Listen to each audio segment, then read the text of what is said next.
Moi! Mä oon Mimmu ja tää on mun neuleaiheinen videopodcast. Tää on jakso numero 43 ja tänään kun mä kuvaan tätä jaksoa, niin on maanantai iltapäivä. Jos kello on 6, niin eikö se silloin iltaa ja melkein oo. Ja kesäkuun loppua eletään.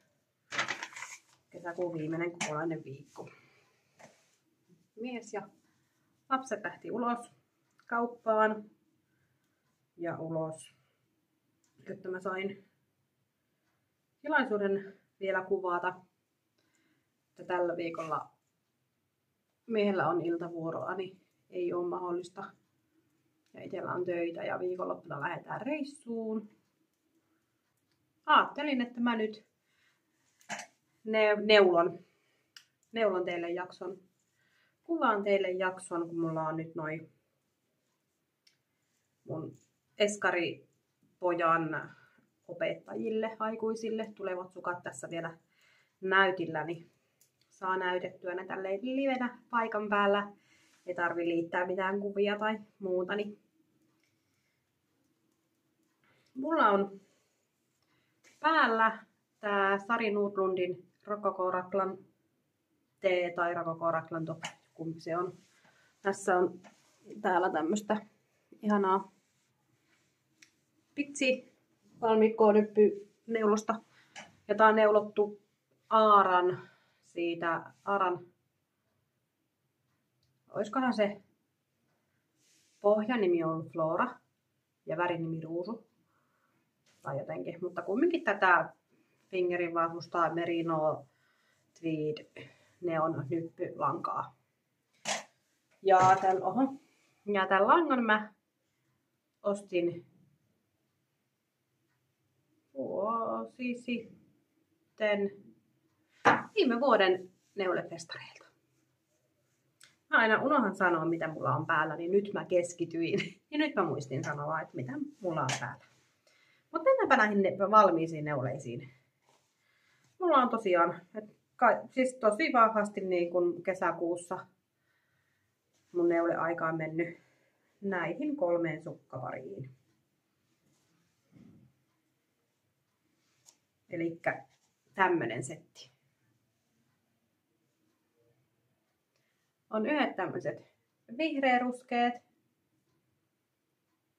ja yhdet tämmöiset punavaaleanpunaiset ja yhdet vaaleanpunaharmaat. Ja näitten tarina siis oli se, että mä annoin mun pojan eskariaikuisille lahjakortin sukkiin. Ja he sitten toivo semmoista niin kuin yhtä tiettyä mallia, sitä mökkisukkamallia. Mutta koska mulla ei nyt vaan ollut aikaa niin kuin neuloa semmoista kirjaneuloa, mihin pitäisi keskittyä niin paljon, niin päädyin sitten tämmöiseen kompromissiin, että laitoin tommosen sydämen ja muuten raitosukkaa. Ja näitäkin piti ihan siis silleen niin kuin ottaa aikaa ja neuloa. Mutta nyt ne on valmiit ja huomenna lähtee sitten tuonne päiväkotiin ja toivottavasti vielä saavuttavat sitten omistajansa. Mä oon neulottu Novitan Nallesta. Nämä 2 on kokoa 39 ja nämä varret mä oon neulonut niin, että on 60 silmukkaa resorissa. Tähän on lisännyt 66 silmukkaa tähän kirjoneuleeseen ja kaventanut sitten taas pois heti sen jälkeen. Ja neulonut 3 puikoilla ja sitten kantapään kohdalla tai jälkeen jompikumpi, niin on vaihtanut 275 tonne pohjiin. Hetki pieni. Naapurin tyttö kysyi meidän tyttöä tonne ulos leikkimään, mutta tosiaan täällä on sitten neulottu siis 275 ja muistaakseni niin, että oli 58 silmukkaa. Eli kavensin niin vähän pois. Täällä oli 60 ja täällä 58. Ja nämä on neulottu kokonaisuudessaan 275 puikoilla. 56 silmukkaa varressa aloittanut. Tonne mä oon lisännyt sitten sen 6 silmukkaa tai 66 silmukkaan. Ja neulonut sen kirjoneulenkin siis sillä 275. Ja sitten kaventanut pois. Ja täällä on varmaan sitten, ei ole 50, ehkä 54 silmukkaa oli tuolla jalkaterässä. Ja 3 kerroksen raitaa näissä kaikissa. Nämä vihreät, eli 30, koko 37, paino mun vaan mukaan 80 grammaa. Nämä oli muistaakseni 91 grammaa ja nämä samankokoiset ihan samanlainen neulottu 89 grammaa. Mutta kuitenkin, en mä tiedä mistä ne muutaman gramman heitä tulee, mutta että about 90 grammaa ja 10 grammaa vähemmän sit näihin vähän pienempiin. Niin se oli näitten sukkien tarina. Ja nää lähtee huomenna sitten päiväkotiin. Toivon, että mies muistaa ne ottaa mukaansa, kun vie tai kun hakee. Nyt mä olen oman osuuteni tehnyt, niin nyt pitää hänen sitten... Oi, taas mä potkin ja penkkikin narisee ja kaikkea, mutta ei anneta se häiritä. Sitten mä aattoiltana. Joo, juhannusaattoiltana.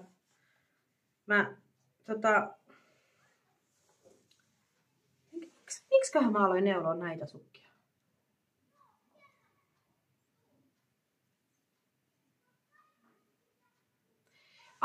Joo, nyt mä muistan. Joo, mun oli tarkoitus aloittaa yksi projekti, mihin mä tarviin 375 puikot ja ne oli näissä kiinni. Joo, niinhän se oli. Joo. Mutta mä olin sen mun pikkuveljelle. Ne ei valmistujaisi. Nyt on kaikki valmistunut, mutta pikkuveljen 30 sukat. Ja pikkuveli täytti helmikuussa pyöreitä. No nyt tuli valmiiksi sitten. Eli tosiaan mä oon neulonut silloin tämän toisen sukan. Ja nämä on siis pingotettu, tai siis niin kuin ns. Viimeistelty, mutta ei ole siis lankoja päätelty vielä. Ja kaiken lisäksi nämä on vähän kosteet. Ne ei ole ihan täysin kuivunut vielä. Mutta toisen sukan on neulonut silloin niin kuin helmikuussa jo, joskus silloin. Mitenköhän lujaa noi lasten äänet muuten kuuluu tuolta ulkoa? Mua inhottaa ihan hirveästi, jos etenkin kesäaikaa, jos sisällä on semmoinen seisonut ilma. Voi olla lämmintä, voi olla kuumaa, mutta kunhan se ilma kiertää, ihan sit vaikka tuulettimien avulla, niin mä pystyn olemaan ja mä siedän sitä. Mutta sitten jos on semmoinen, että ilma ei yhtään liiku, niin mulla on tosi tukala olo. Niin meillä on siis lähes aina ikkunat auki. Nyt yritän kestää tässä, että ikkuna on kiinni. Että ei ihan kaikkia nyt kuulu. Mutta mulla oli siis tosiaan tää toinen sukka jäänyt siis tänne niin kuin kantapään jälkeiseen vaiheeseen. Et varmaan niin kuin neulottu toi sininen raita tuolta tyyliin. Eli tuohon ekaan vihreäseen raitaan. Ja sitten mä mietin, että okei, että mä haluaisin aloittaa sen yhden projektin. Ja mä tarttin ne 375. Mä en löytänyt mun toisia mistään. Mun pitäisi oikeasti tehdä joku kunnollinen puikkoinventaario ja hankkia 3 puolosia, muutamat lisää. Mulla on 325 on, mulla on 2 puolosia tosi monet, ehkä 3. 3 on muutama. Mutta 3 puolosia varmaan yhdet. Mä tarttisin muutama lisää. Niin. Mitenhän mä tänne eksyin? Niin siis piti vaan neuloa tää sukkaloppu. Ja sitten mä siinä juhannusaattoiltana, miehen veli tuli käymään, niin siinä juteltiin ja neuloin sen sitten vielä siinä. Voisikohan mulla mennyt parisen tuntia. Tämmöstä TK-vahvusta. Tää on 7 veikkaa tää tumma vihreä ja sitten tää sininen on se oli ihan paksumpaa. Siis muistaakseni 380 tai 366 on se niin kuin 100 metrissä fingerivahvuinen lanka. Ja Vanel on sen tuplana. Niin. Joo. Ja tää sininen on mun ja mun pojan värjäävää lankaa. Ja se sopi tähän hyvin silleenkin, että tää meidän eskarilainen on tää mun pikkuveljen kummipoika. Mutta nämä on painanut mun vaan mukaan 169 grammaa. Ajattelin, että mä punnitten nää vielä sittenkö nämä on kokonaan kuivat, että vaikuttaako se yhtään, että nämä on vähän kosteet vielä. Mutta siinä oli siis nämä mun valmiit neuleet, mitä mä oon nyt saanut. No onhan siinäkin ollut 4.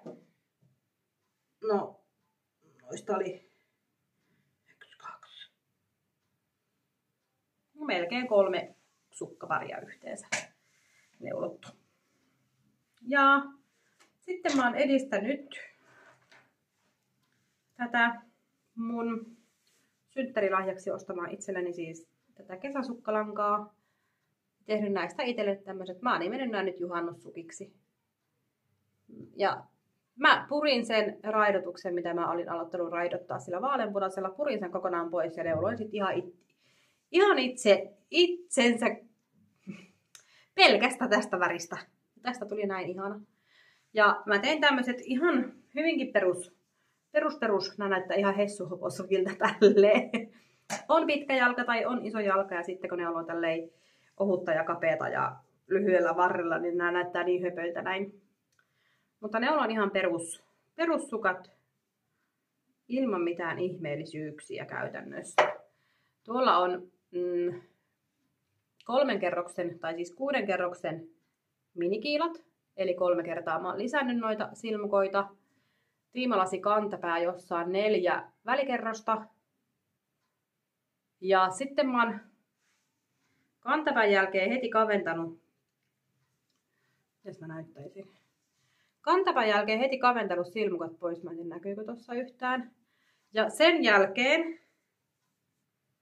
Tää on tosi huono näyttää, kun tässä on I-kortti heti jälkeen. Mutta sen jälkeen mä tein lyhennettyjä kerroksia niin, että mä niin kuin neuloin tänne eteen melkein niin kuin keskisilmukalle asti. Sitten neuloin toiselle puolelle. Ja olisin tehnyt 3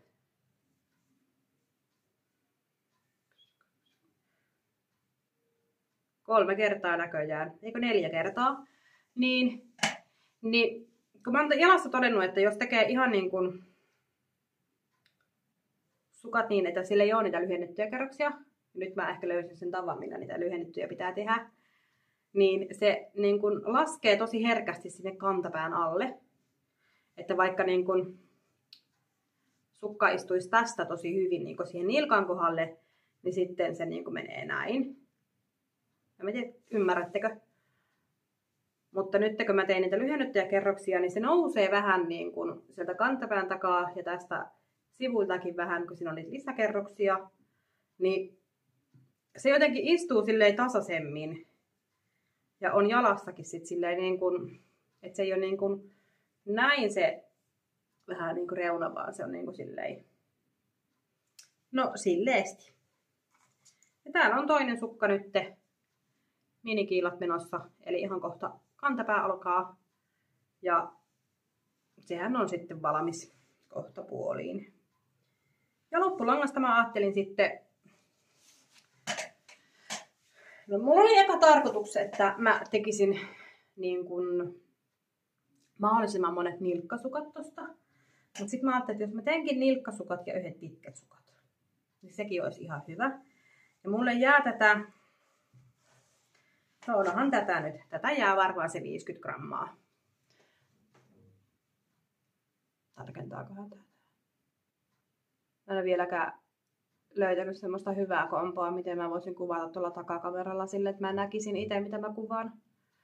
Mutta mulla jää tätä varmaan semmonen 50 grammaa about. Ja mulla on, se ei ole ihan tän väristä vihreätä, mutta melkein. Tän väristä vihreätä lankaa 20-30 grammaa. Niin ajattelin ne yhdistää ja tehdä niistä raitusukat itselleen. Mutta niitä sitten jatkan. Sittenhän mulla olisi tuolla se tyyne.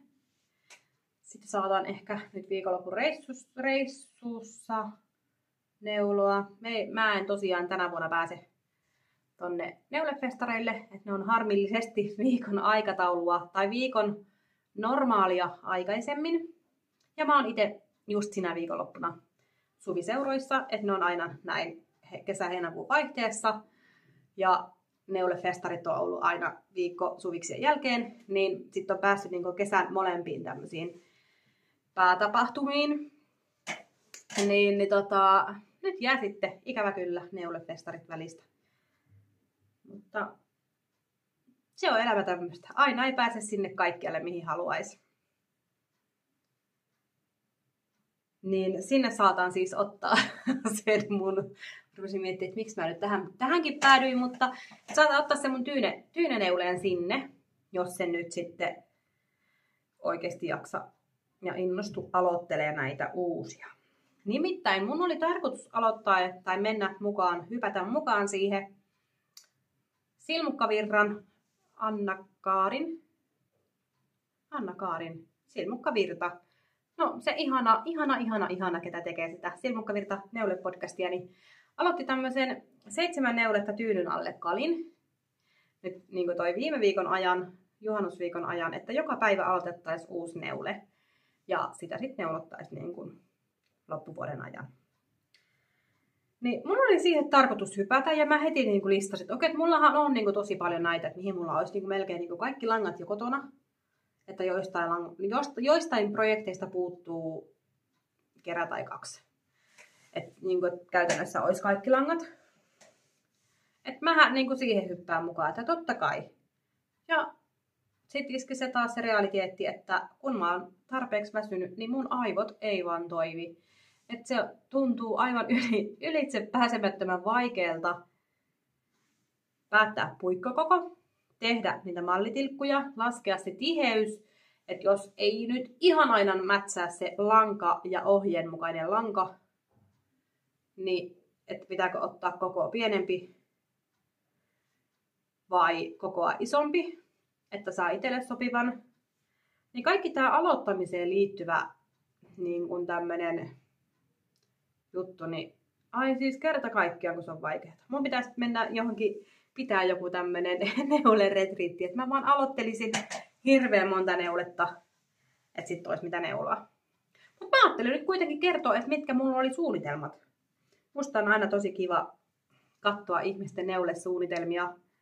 Et vaikka ne ei sit pitäisikään paikkaansa, mutta siitä saa kuitenkin itse inspiraatiota myös. Ihan ekana mä ajattelin, että mä oon nyt pitkään haaveillut siitä, että mä tekisin ton semmoisen topin kuin Soho-top. Mä laitan tähän vaikka kuvan siitä Ravelry-ohjeesta. Ja mä sit mietin, että mulla on tämmöistä blend-bambuuta. Tämmöisessä ihan vaalean-vihreässä sävyssä. Että mä voisin periaatteessa tehdä tästä ja kenties raidottaa sitä yhden toisen langan kanssa. Katsotaan. Joko mä teen, mulla on siis tätä kaksi kerää. Ja se oli mun mielestä DK-vahvuiselle langalle ja tää on 50 grammaa 150. Eli tää menee siihen sporttiin, mutta mä ajattelin, että mä vähän voi silleen, tiedätkö, soveltaa. Että sais käytettyä mahdollisimman paljon niitä omia lankoja sieltä varastosta. Että jos mä tekisin tästä ja sitten kenties raidottaisin siihen semmoista ihan vaaleanpunaista. Se on niinku, no se on hyvin vaaleanpunainen lanka, melkein valkoinen, mutta siinä on aavistus semmoinen punertavuutta. Niin ajattelin, että mä tekisin tästä sen Soho-topin. Ja sitten sama lanka, eri väri. Tämmönen ihana koralli. Tästä mä oon tehnyt itselle sen Sari Nordlundin kuutarteen. Kuutar. Oli kai se on se kuutar. Niin tästä ajattelin, että voisin tehdä Sari Nordlundin Venetian tankin. Eli semmonen ihan sileä yksinkertainen toppi. Tarttisin semmoistakin. Ja mulla olisi tätä 4 tai 5 kerää yhteensä, niin sehän riittäisi. Pitäisi vaan vähän silleen säätää sitä puikkokokoa, että saa mätsäämään sen siihen. Mikä se nimi on? Kauke. Kauke lukee englanniksi, mutta silmukkatiheys. Tiheys. Niin, joo, siihen saa mätsäämään sen. Eli pitää taas etsiä oikein puikko ja kaikki. Mutta se oli niinku tarkoitus näistä. Ja sitten mulla jäi tätä edelleen, tätä mustaa Halskarkarnin kaastia. Mulla on 2 kerää, eli 100 grammaa, plus sitten no 1 purkukerä, mutta se on kaksinkertaisena, niin mä en tiedä, jaksanko mä sitä alkaa erottelee. Mutta mietin, että tästä mä voisin tehdä sen Boutique Frilla Designin, sen häivähdysteen. Sehän on semmonen ihan perus Raklan teepaita, missä on selässä semmonen hieno pitsi. Että vaikka niinku musta ei olekaan niinku se ehkä kaikkein sopivin väri, niin olisi kiva, että olisi silti semmonen ihan musta perus teepaita, missä olisi kuitenkin joku pikku juju. Niin sitä mietin, että onnistuisikohan se tästä. Oi, saippua kuplia. Kuka siellä puhaltaa? En mä näe. Mutta nouseepa ne korkealle. Ihana. Niin, että se on niinku ehkä tulossa näistä. Ja sitten tätä cotton feelia mulla on tässä petrolivihreässä sävyssä. Varmaan 11 kerää. Mun oli tarkoitus tehdä tästä, tai mähän aloitinkin tästä sen Sari Nordlundin poetteen. Mutta sehän oli aika farssi. Mä en tiedä millä jaksolla mä oon sitä näyttänytkö. Sitten tuli ehkä vähän väärän kokoinen, koska se pääntie oli siis sille, että se meni niin kuin mun niin kuin olkapäistäkin läpi. Niin se oli vähän ehkä väärän kokoinen. Niin se olisi niin kuin tarkoitus. Sitten mulla olisi tarkoitus tehdä semmonen kuin Lemon Drizzle Socks. Juu, oma Lemon Drizzle Socks. Tuossa se lukee, niin voitte sitten katsoa, että miten se oikeasti kuuluu lausua ja näin. Niin ajattelin, että mä teen sen näistä. Että tää olisi kontrastia ja tää olisi se sukka. Tulisi aivan ihanat kesäsukat, siis kattokaa ne. Ihanat. Niin ajattelin, että mä tekisin ne. Sitten, no niin, perutetaanpa. Tästä mun oli tarkoitus siis tehdä, tai on tarkoitus tehdä. Rupesin katsoa, että mitä ihmettä täällä mulla lukee täällä mun muistinpanoissa. Niin mähän hyppäsin taas. Niin kuin mulle siis käy ihan sika monesti. Monta kertaa kun mä näitä videoita katon läpi, kun mä editoin, niin mä olen, siis huomaa, että kun sitä omaa ajatuksen juoksua osaa niin hyvin lukea niin jälkikäteenkin, niin mä huomaan tosi paljon, että mä oon niin kesken lauseen hypännyt johonkin 3. asiaan, ja se on niin asia katkenut jotenkin ihan hölmösti. Ja tekisi mieli aina laittaa hirveitä tekstityksiä, että ei kun mä tarkoitin tälleen ja tälleen ja tälleen, mutta joo, en ole laittanut. Se olisi ihan loputon suo, jos siihen alkaisi. Niin tätä mulla on siis silleen, että mä voisin tehdä sen Provence Top. Ekaterina Vorobeva on suunnittelija. Niin se on semmonen ihana semmonen teepaita, mutta se tehdään alhaalta ylöspäin, niin se mua vähän mietityttää, että tuleeko mulle hyvä. Se on sovittaminen vaikeeta. Mutta täällä on sileitä ja sitten tulee semmonen vähän niin kuin sydänpääntie muotoisesti, siis semmonen pitsi yläosa. Mä oon laittanut siitäkin varmaan tähän jo kuvan. Niin tää oli siis siitä suunnitelma. Ja näiden sukkien suunnitelmaan tai suunnittelija oli siis se Debbie Ford. Joo. Ja nyt päästään tähän, mistä mä nyt äsken hyppäsin. Niin tää Summer Sneaker Socker Tanja Steinbach. Ilmeisesti joku saksankielinen suunnittelija, saksalainen.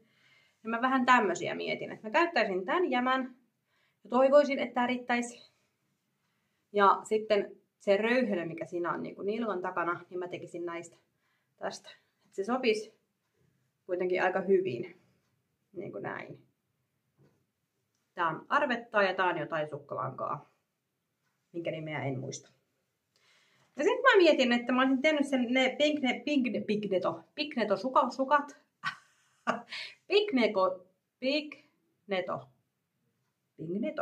Pigneto. Mitäköhän se kuuluu sanoa? Sen Laurel Knitsin, Laura Mooratsin sukat. Mutta mä en jotenkin löytänyt nyt, että mistä väreistä mä olisin tehnyt ne. Mä eka mietin näitä. Mutta en tiedä. Mä ajattelin, että mä teen näistä sen toisen. Niin sitten mä rupesin miettimään, että hetken, että mulla on periaatteessa lankoja niin, että mä voisin tehdä sen Petite Knitin kumulusteen. On se Petite Knitin kumulusteen. Kun mulla on tämmönen kasa tämmöistä puuvilalankaa. Ja mä joskus tilasin tätä varta vasten, että mä olisin tehnyt semmoisen hameen itselleni. Mutta siinä netin kuvassa tää väri näytti siltä, että se olisi mennyt vihreästä liukunut harmaan kautta tumman harmaa kautta mustaan. Tai semmoisen tumman harmaa. Ja sitten kun tää lanka tuli, niin oli mulle aika pettymys, että tää loppuu ruskeeseen. Että ruskea jotenkin en koe sitä omakseni. Mutta mä mietin, että mä voisin periaatteessa tehdä sen kumulusteen, koska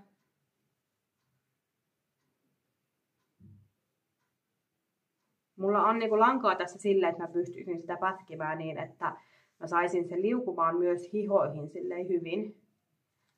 Että tässähän on siis, tässä täydessä kerässähän on se 1000 metriä 225 grammaa. Ja tässä on sitten vajaa. Niin luultavasti näistä alkaa tulee sitten niin kuin se Petite Knitin kumulustee. Semmoisia suunnitelmia mulla. Mä oon nytten ottanut yhteyttä niihin arvontavoittajiin ja tänään mä oon joka asiassa aina myöhässä. Se on vähän ärsyttävääkin, että on niin paljon asioita ja sitten kaikki unohtuu ja niin, mutta kuitenkin nyt olen luovuttanut tai antanut siis lahjakortini eteenpäin ja myös vähän alkanut miettimään niitä jämälankasukkia, mutta niistä sitten kun ne on valmiit ja lähetetty eteenpäin, niin sitten mä laitan vasta videota tai kuvaa tai jotakin, että ei pilata yllätystä. Mutta mulla ei ole nyt enempää tässä suunnitelmia tai juttuja.